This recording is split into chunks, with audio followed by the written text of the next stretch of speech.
بسم اللہ الرحمن الرحیم الا انہم یسنون صدورہم، یہ دعویٰ ثانیہ ہے عالم الغیب اللہ. پہلا دعویٰ آ گیا اللہ تعبدوا الا اللہ. الا خبردار، انہم بے شک وہ یسنون صدورہم ٹیڑھا کرتے ہیں، دوہرا کرتے ہیں اپنے سینوں کو اور اوپر کپڑا اوڑھ لیتے ہیں، لیستخفوا منہ تاکہ چھپ جائیں اللہ سے. الہینا خبردار، جب وہ دوہرا ہو کر کپڑے لپیٹتے ہیں یعلم اس وقت بھی جانتا ہے ما یسرون وہ چیزیں جو چھپاتے ہیں، وما یعلنون اور وہ جو ظاہر کرتے ہیں. انہ علیم بذات الصدور، بے شک وہ اللہ جاننے والا ہے سینوں کے رازوں تک کو. بذات الصدور، کیونکہ وما من دابۃ فی الارض کوئی چلنے والا نہیں زمین پر، الا علی اللہ رزقها مگر اللہ ہی پر ہے رزق اس کا. ویعلم مستقرها اور جانتا ہے اس کے مستقر کو بھی اور مستودع کو بھی. کل فی کتاب مبین، ہر ایک کی تفصیل کتاب مبین میں ہے. الا انہم کے دو معنی، ایک معنی کہ بعض صحابہ کرام پر جب توحید کا غلبہ ہوا اور توحید کا استحضار ہوا تو انہوں نے بعض تکلفات شروع کر دیے. تکلفات کا مطلب کہ قضائے حاجت کے لیے بیٹھنا، تو غلبہ حیا اور غلبہ توحید کی وجہ سے اپنے کپڑوں کو ایسا اوڑھ لینا اور شرم محسوس کرنا کہ اللہ دیکھ رہا ہے، یہ استحضار. اور دوسرا اپنی بیوی کے پاس جاتے ہوئے بھی اس طرح کا استحضار.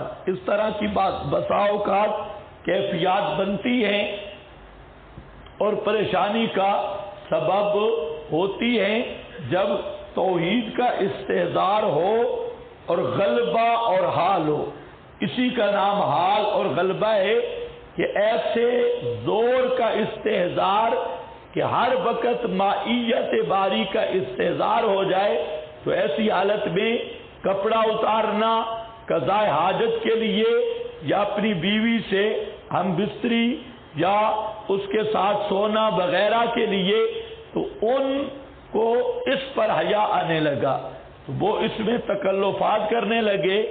تو چونکہ صحابہ یہ معیار حق تھے اور مقتدائے امت تھے، ان کی تھوڑی سی غلطی بھی پوری امت کو کے اضلال کا سبب بن سکتی تھی. اس لیے اللہ نے انہیں اس غلو سے روک دیا، اس غلو سے روکا کہ اس طرح حال اور اس طرح غلبہ مقصود نہیں. کیونکہ جب تم کپڑوں کو لپیٹ لو گے تو اندر سے اللہ نہیں دیکھے گا. تو اللہ تعالیٰ تو ہر چیز کو دیکھتا ہے، ہر چیز جانتا ہے.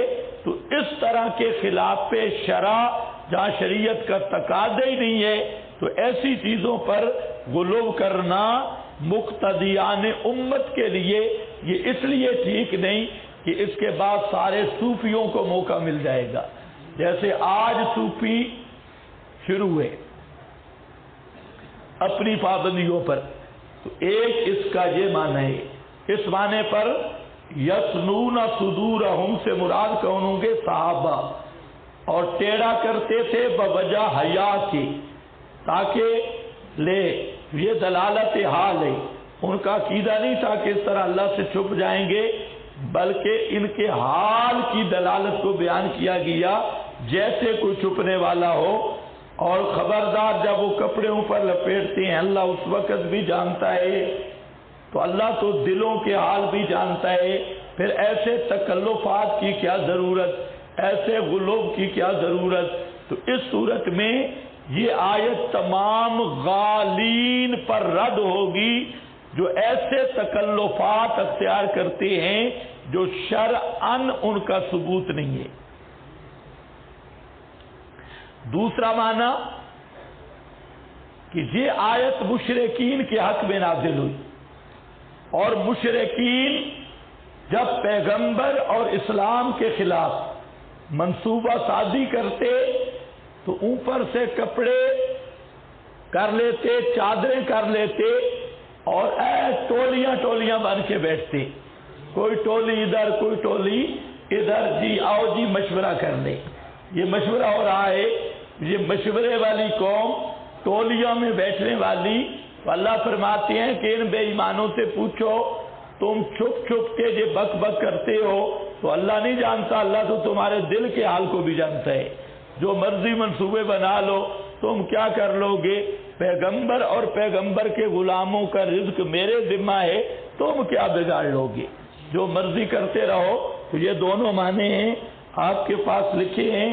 معنی الہین یستغشون ثیابہم ویریدون الاستخفاء ہینا، مراد ارادہ کرتے تھے چھپنے کا جب وہ لپیٹتے تھے اپنے کپڑوں کو، کراہت لاستماع کلام اللہ، جیسے نوح کا قول ہے، ایک یہ ہے کہ وہ اللہ کا کلام سننے کے لیے کانوں میں انگلیاں ڈالتے تھے۔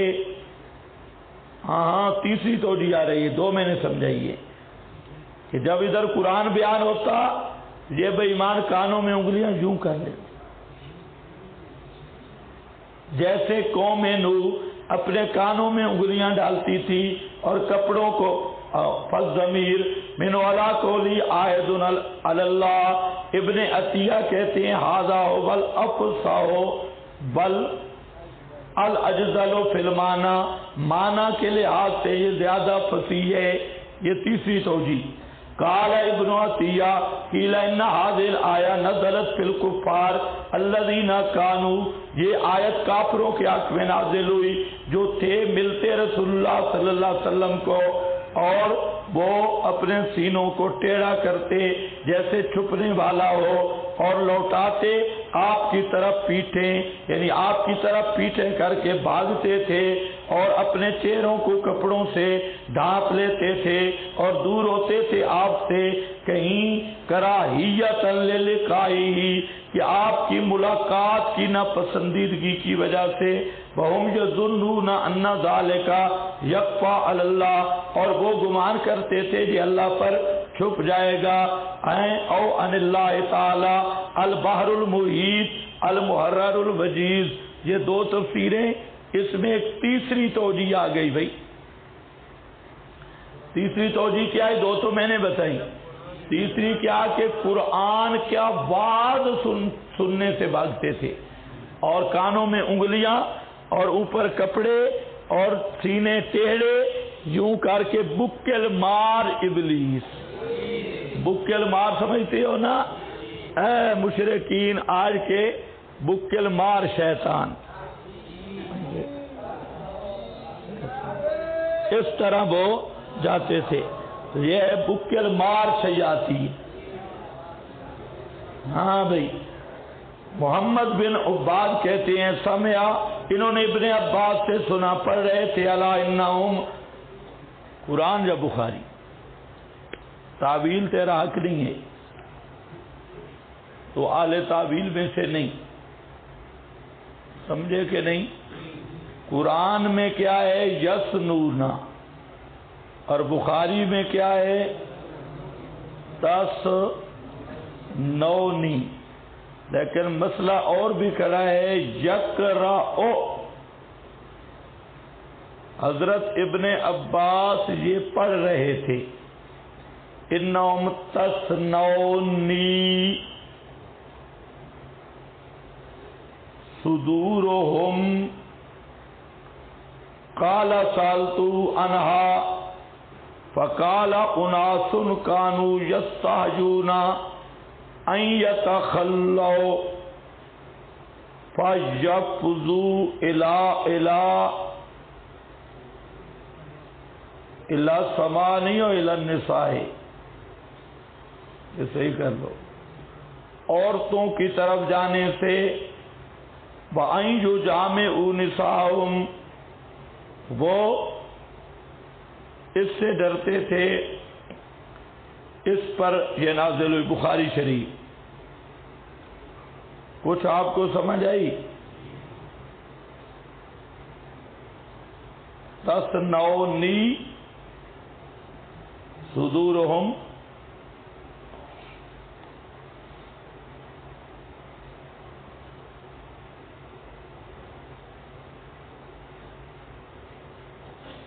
ابن عباس پڑھ رہے تھے، شاید قرات ہوگی، لیکن سوال ہے کہ معروف قرات کیوں نہیں ذکر کی، غیر معروف کیوں کی؟ بہرحال تعویل چاہیے کہ یہ کچھ قرات ہے۔ ان قتادہ الا انہم یسنون، اب میرا مقصد ہے قرآن کو اس روایت کے تابع نہیں کر سکتے، روایت کی تعویل کرو، قرات ہے، غلط فی الکتابت ہے، یا کوئی بھی کرو، لیکن قرآن کو نہیں بدل سکتے۔ اب جو لوگ زور لگاتے ہیں نا کہ روایت قرآن پہ حاکم ہے، تو ان کو کہو ذرا بدلو قرآن کو، سمجھے کہ نہیں سمجھے؟ اور ان سے پوچھو بھئی نمازوں میں بھی یہی شروع کرو، کیونکہ یہ بھی ایک قرات ہے، تَثْنَوْنِي صُدُورُهُمْ، اس کا صیغہ بھی نکال لینا،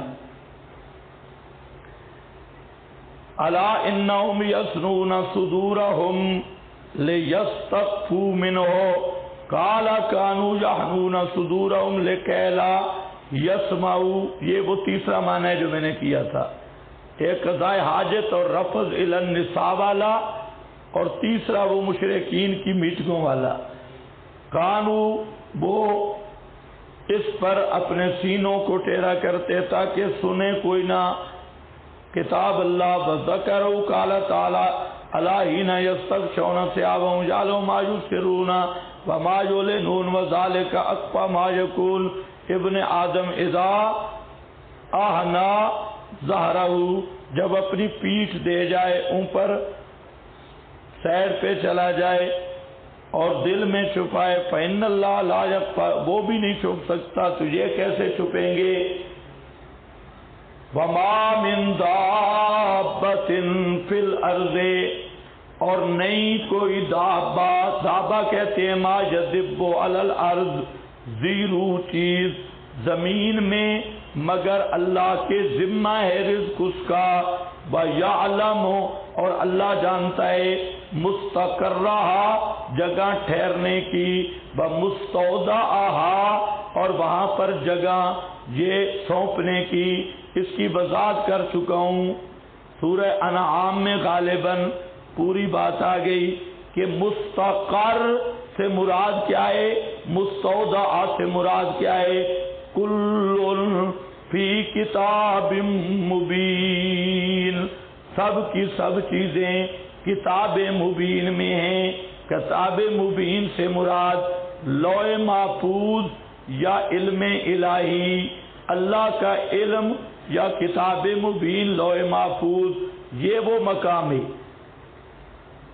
جس پر تفسیر بلغۃ الحیران میں ایک بات لکھی کہ معتزلہ کا عقیدہ ہے کہ اللہ تعالیٰ جزیات کو نہیں جانتا، اور اہل سنت کا عقیدہ ہے کہ اللہ تعالیٰ جزیات کو بھی جانتا ہے۔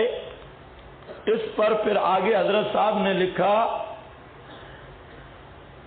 کہ یہ آیت بظاہر معتزلہ کے مذہب پر منطبق ہو رہی ہے، حالانکہ عبارت تھی یہ آیت معتزلہ کے مسلک پر منطبق نہیں ہوتی، اور وہاں پر کیا آیا، منطبق ہو رہی ہے۔ لیکن اگر یہ عبارت بھی ہو تب بھی اعتراض تو نہیں بنتا کہ حضرت صاحب نے کہا ظاہر جو ہے وہ معتزلہ کے مسلک پر منطبق، تو کئی ایسی آیات ہیں جو ظاہراً جب تک صرف عن الظاہر نہ ہو، اور صرف عن الظاہر دلیل قطعی سے بالکل صحیح ہے تو اہل سنت کے ادلہ قطعیہ ہیں، تو بس اتنی عبارت تھی جس پر طوفان بدتمیزی مچا۔ تھانوی صاحب نے بھی کہا کہ اس کو جلا دو، بلغت الحیران کو، اور منڈی بہاؤدین کے ایک آدمی نے جلایا اور کہا کہ میرے مکتبے میں یہ نہیں ہونی چاہیے، نشر و طیب رکھی رہے جو شرک کی تعلیم ہے نہیں، اور یہ نہیں ہونی چاہیے۔ تو بزرگوں میں بھی معاصرت چلتی ہے۔ بہرحال اس کے بعد حضرت شیخ القرآن نے ایک رسالہ لکھا، کسر بدعت پر زلزلہ، کسر بدعت پر زلزلہ، جس میں انہوں نے پوری وضاحت کی۔ مولانا حسین علی صاحب نے مولانا ثانوی صاحب کو خط بھی لکھا کہ یہ کتابت کاتب کی غلطی ہے، اور میرا مقصد معتزلہ کی تائید کرنا نہیں، اور نہ میرا یہ عقیدہ ہے۔ میں نے تو ساری زندگی بیان کیا کہ عالم الغیب اللہ ہے اور یہ اللہ کا خاصہ ہے، میں تو پوری زندگی بیان کرتا رہا، لیکن اس کو بہانہ بنا کے اصل تو تکلیف تھی علماء دیوبند کو مولانا حسین علی سے مسئلہ توحید میں، اصل بیماری ہور ہیں، پیڑا ہور تے فقیاں ہور، اصل درد یہ تھا مسئلہ توحید سے، انہوں نے یہ ایک عبارت بہانہ بنا لی، اور بڑا طوفان بدتمیزی اس پر اب تک۔ پھر ہمارے ایک سراج الاسلام حنیف صاحب ہیں، اللہ ان کو جزائے خیر دے، جو چیز لوگوں کو پتہ نہیں ہوتی وہ بھی وہ ظاہر کر دیتے ہیں۔ بریلویوں کو پہلے اتنا نہیں پتہ تھا، انہوں نے بلغہ شائع کی، تو بلغہ کے حاشیے پر انہوں نے تھوڑا سا لکھ دیا کہ امداد الفتاوی میں تھانوی صاحب نے بھی اعتراض کیا اس عبارت پہ، آگے صفحہ اور جلد بھی لکھی۔ اب بریلویوں کے لیے موقع مل گیا، پہلے ان کو نہیں پتا تھا کہ امداد الفتاوی میں کیا ہے، آج کل وہ بڑا اچھال رہے ہیں اس کو کہ دیکھو امداد الفتاوی میں تھانوی صاحب نے تنزیہ الرحمن کے عنوان پر مولانا حسین علی کو گستاخ کہا ہے، مولانا حسین علی کو اللہ تعالی یہ علم غیب کا منکر کہا ہے، تم کہتے ہو عالم الغیب ہونا اللہ کا خاصہ ہے، تمہارا حسین علی تو جزیات کا علم ہی اللہ کے لیے نہیں مانتا، یہ خواص کا آگے۔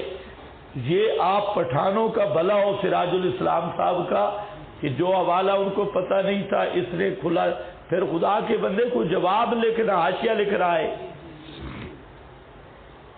لیکن پتہ چلتا کچھ بھی نہیں۔ بعض آدمیوں کو ذوق ہوتا ہے، یہ میں تو اس کو نہیں جانتا، پتہ نہیں یہ سکول ماسٹر ہے کیا ہے، تو بعض آدمی کو محقق بننے کا شوق سوار ہوتا ہے، خواہ مخواہ محقق بن جاؤں، چاہے کابل والا ہو یا کراچی والا ہو، تو وہ پھر محقق ایسے ہی بنتے ہیں۔ ایک وہ مستری تھا، لکڑی کا کام کرتا تھا، تو ساتھ ایک بندر بیٹھا ہوا تھا، وہ بندر بیزو، وہ دیکھ رہا تھا بھئی یہ کیسے نیچے کل رکھ کے اوپر، وہ کدھر کھانے پہ گیا، بندر نے یوں کل پکڑا اور اوپر جب لگایا وہ کل اس کے ہاتھ سے آگے گزر کر لکڑی میں پھنس گیا۔ اب وہ بیچارہ بندر چین چین چین چین، وہ نکل تو سکتا نہیں تھا، وہ جب آیا تو اس نے کہا جس کا کام اسی کو ساجے، بھائی جس کا کام ہو اسی کو کرنا چاہیے، یہ کیل والا کام باندر کا نہیں تھا، یہ میرا کام تھا، اور اس نے کیا تو اب تیرا حال دیکھ۔ یہ ہے کچھ اس کا بھی خیال کرو کہ جس کا کام اسی کو ساجی، یہ نہ ہو کہ خارج کو تحقیق بنا لیں، یہ بعض لوگوں کو خارج ہوتی ہے، وہ خارج کو حکم سے تحقیق، خدا کے بندے اور بھی پتہ نہیں ایسی ایسی باتیں ہیں، میں نے وہاں دیکھی حاشیے پر کہ حاشیہ اگر لگاتا ہے تو جو کام کی چیز ہے وہ لگا.